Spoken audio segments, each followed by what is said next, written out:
Hello guys! It's me again, Nico, and welcome to my channel. So today, andito na naman tayo sa aking kitchen. So it means we're gonna cook another recipe.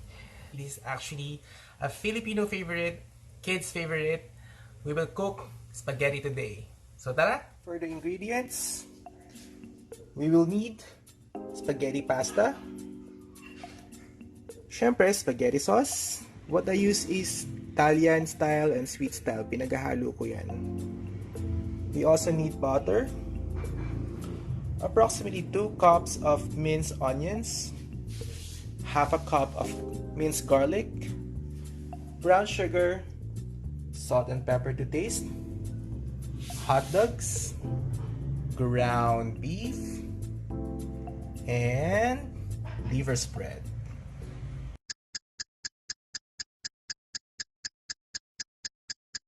Lulutuin muna natin yung ating pasta.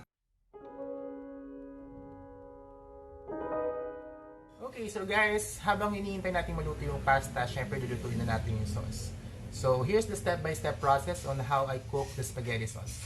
Okay, first step natin. Of course, we're gonna put the butter.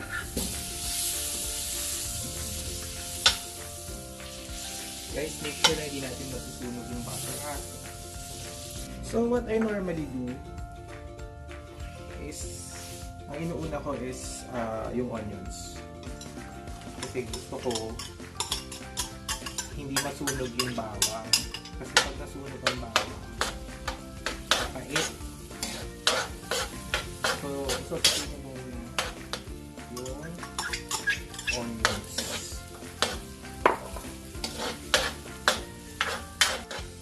So, pag luto na yung ating onions, natin ito.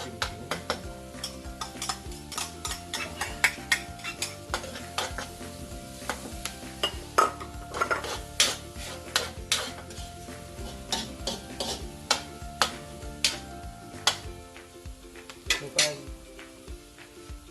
luto na yung bawang at sibuyas natin, we can now cook our ground meat or ground beef.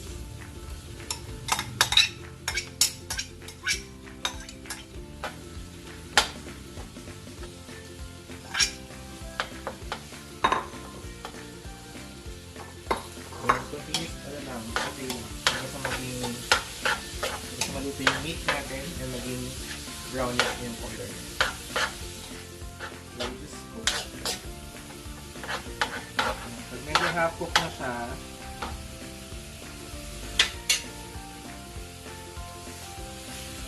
the time that you put the liver spread. Just let it soften.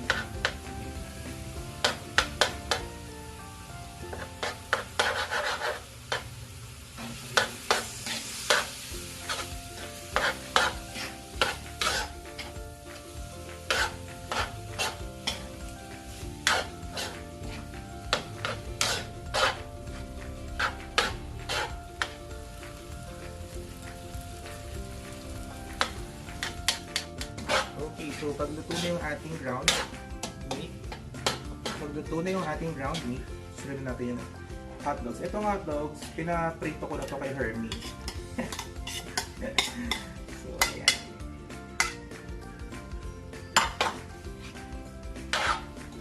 Just mix it well. A bit more.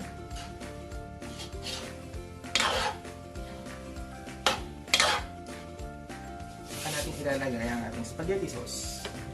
So ito, tinry ko lang siyang paghaluin one time, itong Italian style spaghetti sauce saka sweet style. Pwede rin yung Filipino style spaghetti sauce. It turned out naman na okay.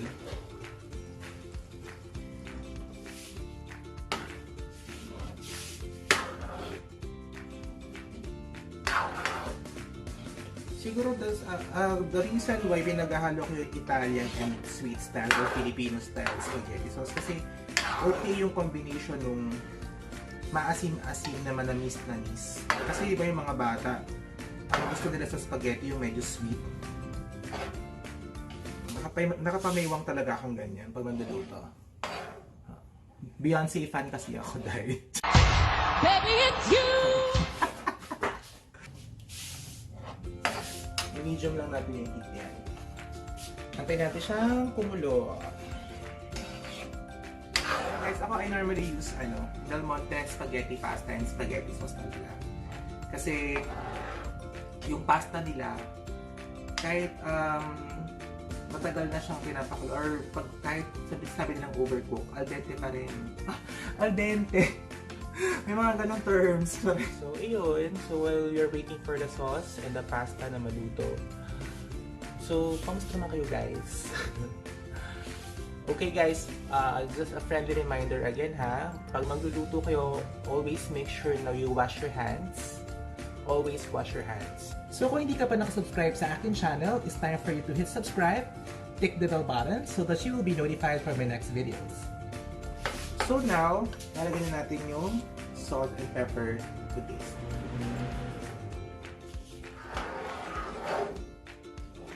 Ang ating sugar. Siguro guys, mga 1 tablespoon of sugar lang kasi naka-sweet style naman tayo na sauce. Just to add more sweetness to the sauce. Yung iba gusto nyo medyo maasim, so kontian nyo din yung sugar.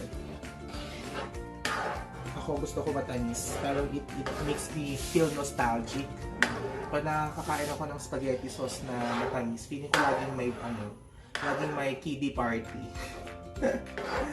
So just let it simmer more. Siguro about 5 minutes, 3 to 5 minutes pa. So after 5 minutes, natin siyang i-serve.